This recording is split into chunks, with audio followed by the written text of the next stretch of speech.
From Pacifica, this is Democracy Now! When I heard the explosion and the whole house shook, I heard a voice. The voice of my son, Muhammad. He was 6 years old.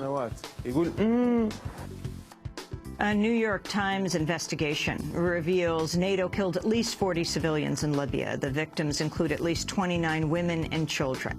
We'll speak with the Times reporter Eric Schmidt, who broke the story. He's just back from Pakistan. He'll also talk about the U.S. admitting today significant responsibility for the attack on the Pakistan-Afghanistan border last month that left 24 Pakistani soldiers dead. Then, did Congress just endorse rendition for Americans? You've heard about indefinite detention in the defense bill. But Mother Jones reporter Nick Bauman says it also contains new rules for the transfer of terrorist suspects to foreign countries from the United States.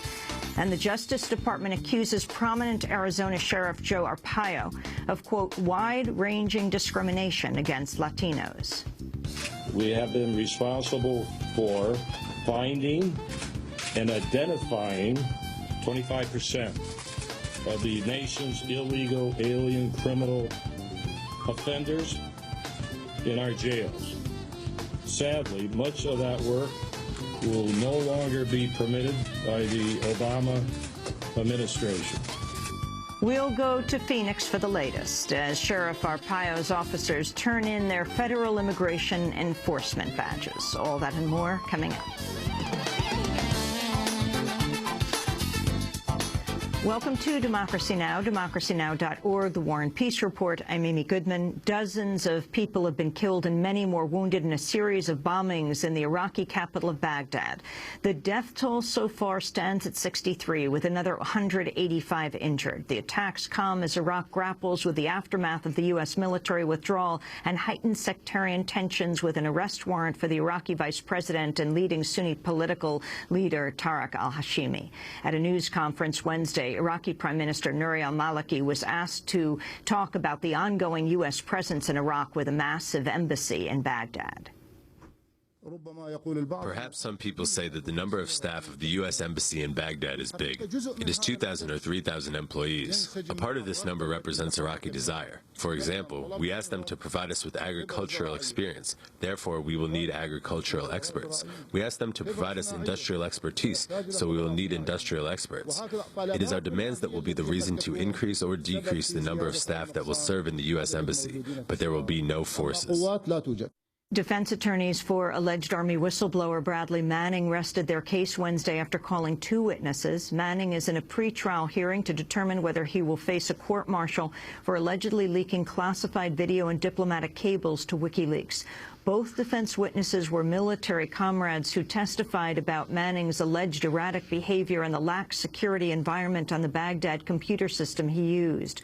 Closing arguments are expected to begin today, after which the presiding officer will have over 3 weeks to render a decision. The U.S. is poised to admit significant responsibility for an attack on the Pakistan-Afghanistan border last month that left 24 Pakistani soldiers dead. A military investigation found U.S. and Afghan commandos incorrectly determined there were no Pakistani forces in the area before the airstrike. U.S. officials then provided inaccurate data to a Pakistani military representative and missed an opportunity to stop the fighting. Pakistan closed its border after the attack, shutting off a supply line to troops in Afghanistan. Syrian human rights activists say forces loyal to embattled President Bashar al-Assad have killed at least 160 people in the last 3 days. The toll would mark one of the deadliest in the nation's 9-month uprising. The killings come as Arab League observers are scheduled to visit Syria for the first time. Activists worry the Assad regime may be attempting to wipe out pockets of unrest before the monitors arrive. House Republicans are under increasing pressure to drop their opposition to a bipartisan Senate measure that would extend a payroll tax cut set to expire at year's end. Led by House Speaker John Boehner, Republicans have insisted on linking the tax cut to a number of unrelated proposals, including backing for the Keystone XL oil pipeline from Canada. In an editorial, the right-wing Wall Street Journal urged Republicans to drop their stance, calling it a, quote, fiasco. In a Twitter message, Republican Senator Governor John McCain concurred, while anonymous Republican aides have been quoted in the media issuing similar criticisms. At the White House, Press Secretary Jay Carney said the Senate proposal remains the only solution on the table.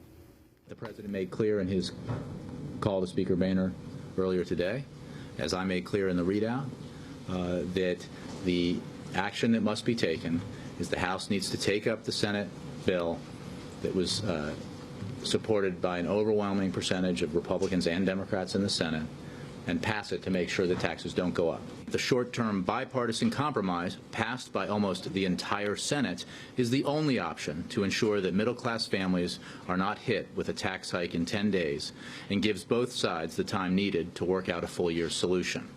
The Environmental Protection Agency has released the first national standards to cut emissions of mercury and toxic air pollutants from power plants.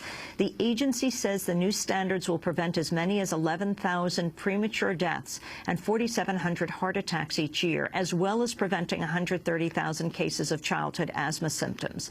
Power plants are the leading source of arsenic and cyanide pollution and are responsible for half of mercury emissions in the United States.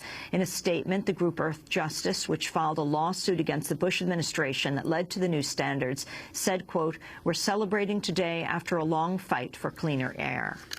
Bank of America has agreed to pay a $335 million settlement over allegations its countrywide financial division discriminated against Black and Latino borrowers. The Justice Department says the settlement is the largest of its kind in history. Investigators found Countrywide charged higher rates to more than 200,000 people of color compared to white borrowers with similar credit. It also found Countrywide directed more than 10,000 minorities toward more expensive subprime mortgages while giving white borrowers with similar credit regular loans. The Obama administration is facing urgent pleas to reverse a decision to delay food aid to North Korea in the aftermath of the death of Kim Jong-il. The U.S. had reportedly been poised to deliver aid before Jong-il's death was announced, but now says it will need more time to assess the new regime. Humanitarian groups warn many North Koreans are likely to die of malnutrition in the coming months if the nation does not receive an increased amount of aid. Lack of food has been a central issue for North Korea since the mid-90s, when famine struck the region, killing hundreds of thousands. Reports suggest the U.S. could deliver as much as 240,000 tons of aid. Over 24 members of Congress are calling for an investigation into the ties between the Central Intelligence Agency and the New York Police Department. Lawmakers want the Department of Justice and House Judiciary Committee to look at and how and why the CIA has been involved in the department's monitoring of Muslim communities. Over the summer, the Associated Press revealed a number of details about the NYPD CIA ties, including its incorporation of a senior CIA official into its ranks, its infiltration and mapping of ethnic communities in New York City and surrounding areas, and its surveillance of numerous institutions, including mosques and universities. The Army has announced 8 soldiers are being charged in the death of an Army private who apparently took his own life in Afghanistan earlier this year. 19-year-old Private Danny Chen was found dead of an apparent self-inflicted gunshot wound to the head in October. Chen's family says he'd been subjected to race-based hazing, with soldiers forcing him out of bed, throwing rocks at him, calling him ethnic slurs, and forcing him to do push-ups with his mouth full of water. The 8 soldiers have been charged with crimes ranging from dereliction of duty to manslaughter. In a related case, a group of Marines was recently court-martialed following the suicide of Lance Corporal Henry Liu, an Asian-American soldier who military prosecutors say also killed himself after being hazed. And 2 naval officers have become the first same-sex couple to share the Navy's traditional first kiss in front of a cheering crowd on a dock at Virginia Beach on Wednesday. Petty Officer Second Class Marissa Gaeta kissed her girlfriend of 2 years, Petty Officer Third Class Citlali Snell, after Gaeta returned from 80 days at sea. Gaeta won a raffle for the right to the traditional first kiss after the repeal of Don't Ask, Don't Tell. And those are some of the headlines. This is Democracy Now!, democracynow.org, The War and Peace Report. I'm